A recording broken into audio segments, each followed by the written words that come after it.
Congressional leaders will hold a moment of silence Tuesday to mark the more than 800,000 Americans who have died from COVID-19.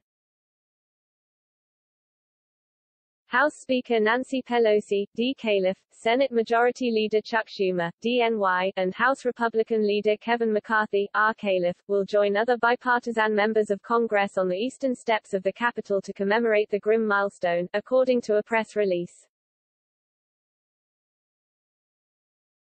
More than 450,000 Americans died from COVID-19 in 2021, according to Reuters, which also noted that the deaths this year account for 57% of all COVID-19 deaths in the U.S. since the start of the pandemic. The number of deaths related to COVID-19 in 2020, by comparison, was 385,343, according to data from the Centers for Disease Control and Prevention, CDC.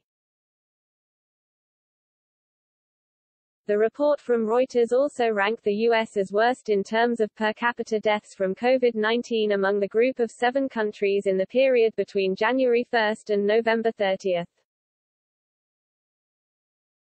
It's a very sad moment, it's mind-boggling. Dr. Michael Rodriguez, vice chairman of the Department of Family Medicine at the David Geffen School of Medicine, University of California, Los Angeles, told NBC News. "We're beyond numb."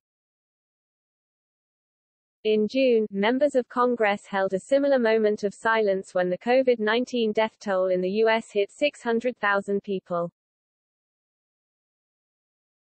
It is particularly jarring at this moment, a moment of recovery, optimism and hope, to remember the enormity of lives lost over the past 15 months, Schumer said on the Senate floor at the time.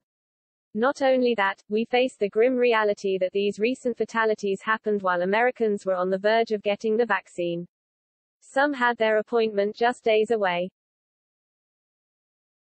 So, as our fellow Americans are taking their masks off, going back to work, seeing families and friends, and returning as they should to life, let us remember those who cannot, Schumer added.